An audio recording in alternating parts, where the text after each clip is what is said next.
Semangat pagi, jumpa lagi dengan saya Rio Christian dalam acara CEO Millennial Insight.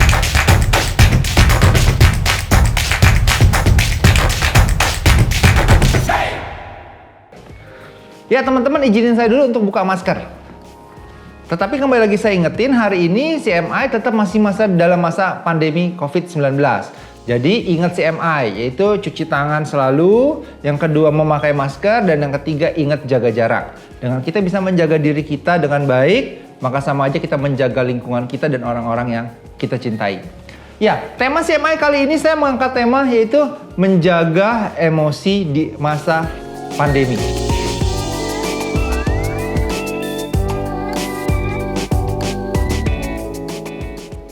Kenapa saya bilang hari ini penting? Saya nggak mau bahas bisnis, saya nggak mau bahas tips marketing segala macam, tapi saya mau bahas tentang emosi. Karena begini teman-teman, kalau yang kita ngomong hari ini yang namanya sebuah perusahaan, kalau Anda hari ini adalah seorang business owner, atau Anda hari ini sebagai seorang pimpinan perusahaan, di dalam sebuah perusahaan itu adanya siapa? Orang, benar nggak? Manusia, yaitu siapa? Anda dan saya. Oke? Nah, berarti yang bisa menggerakkan sebuah perusahaan menuju lebih baik atau bertahan menghadapi era pandemi hari ini adalah kekuatan orang-orang yang ada di dalamnya. Oke, kekuatan mereka menghadapi tekanan, pressure, kondisi hari ini. Tekanan mereka mencari solusi menghadapi masalah hari ini. Itu kondisinya.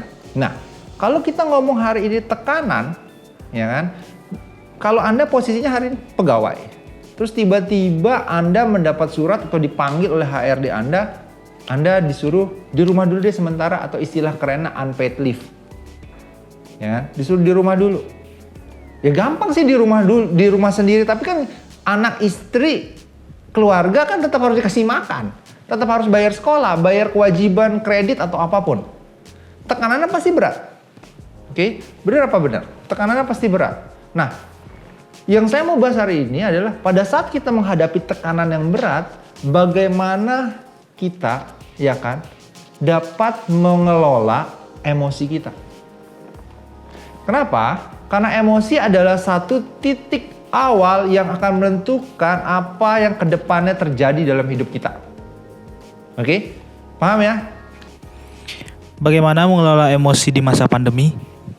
Nah, bagus nih pertanyaannya. Bagaimana mengelola emosi di masa pandemi? Saya ingat salah satu guru saya, Pak Tung Desemwaringin. Beliau ngomong gini, oke? Kalau kita melakukan segala sesuatu, emosinya yang kita bikin salah, oke? Maka keputusan yang kita ambil pun akan salah. Oke? Emosinya salah, maka keputusan yang kita ambil akan salah. Terus kalau keputusan yang kita ambil salah, dilanjutkan apa? Tindakan yang kita lakukan juga salah. Nah, kalau udah tindakannya salah, jangan harap hasilnya menjadi benar. Tetapi apa? Hasilnya pun akan menjadi salah. Kalau hasilnya salah, maka nasibnya menjadi salah. Nah, kalau udah nasibnya salah, hidupnya juga salah. Oke? Bayangin tuh.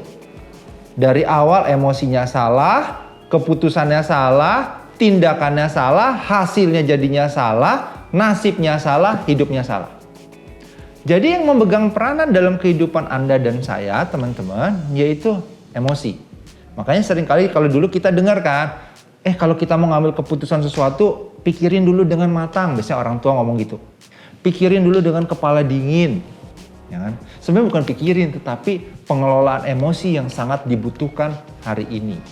Nah, pertanyaannya begini, bagaimana caranya untuk dapat kita mengelola emosi kita dengan baik? Sedangkan ngurusin perut aja udah bingung, udah nggak punya gaji, perusahaan ini aja udah nggak bisa bayar gaji pegawai. Atau omset perusahaan ini turun, yang biasanya bagus, tinggi, sekarang rendah banget. Kredit macet di BPR atau di instansi lembaga keuangan teman-teman kerja hari ini, NPL-nya tinggi banget. Gimana caranya? Pasti semua itu bercampur, tekanan tersebut. Nah, caranya gimana? Setidaknya ada 3 hal yang bisa dilakukan untuk dapat mengelola emosi di masa pandemi. Yaitu yang pertama apa? Ubah gerak. Oke? Yang pertama, ubah gerak. Artinya gini, yang disebut dengan ubah gerak. Sebelum masa pandemi, ya kan, Anda melakukan berbagai cara, action, nggak akan bisa Anda lakukan sama di masa sekarang. Oke, contoh, ya kan? Pada saat masa sebelum pandemi, Anda jualan, ya kan? Masih hanya mengharapkan klien yang datang ke toko Anda. Hari ini, Anda tetap masih berharap seperti itu. Padahal, mungkin di daerah Anda, daya belinya udah turun. Kenapa Anda tidak mencoba membuka market Anda menjadi lebih luas? Yaitu lewat apa? Media jualan online. Oke, itu satu. Ubah gerak Anda kalau berkaitan dengan perusahaan. Terus yang kedua, kalau berkaitan dengan pribadi saya, gimana yang dimaksud dengan ubah gerak? Itu tadi. Jangan terlalu banyak ngerenung sendiri, ya kan? Dengan Anda berpikir ngerenung sendiri, ya kan, membuat Anda malah justru tambah butek. Ya cari dah.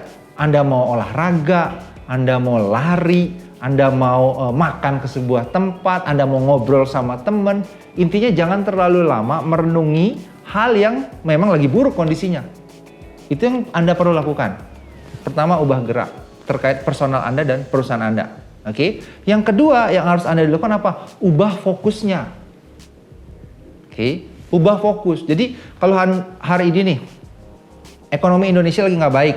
Benar. Daya beli masyarakat lagi turun.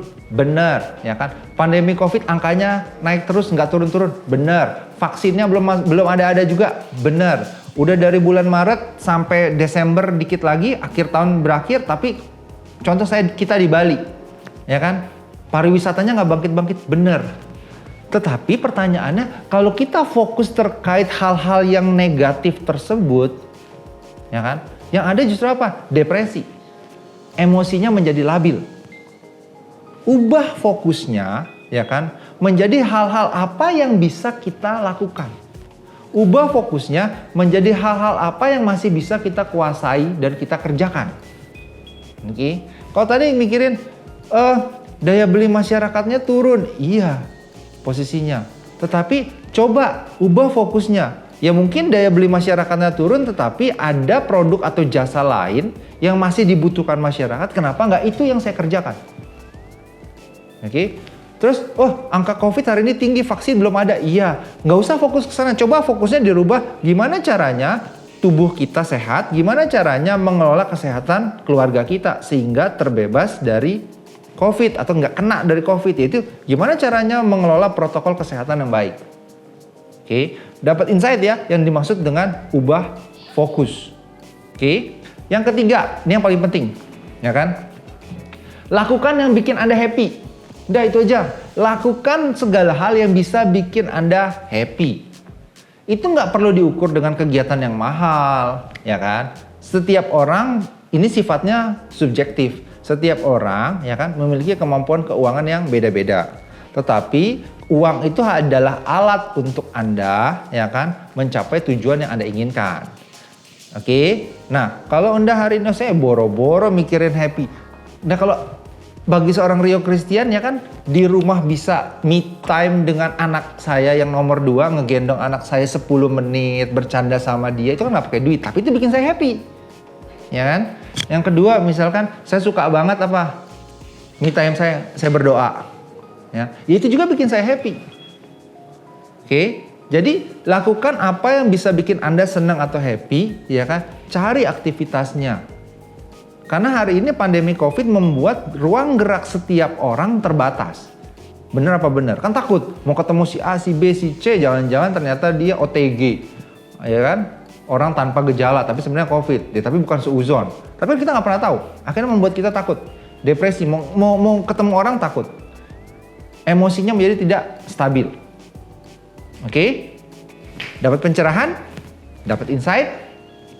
Penting banget pengelolaan emosi dan saya berharap teman-teman khususnya Anda generasi milenial, ayo jaga emosinya dengan baik, terus berpikir positif sehingga Anda bisa menjadi lebih produktif di era pandemi hari ini. Oke, anak muda terus bergerak, tetap semangat, see you on the top.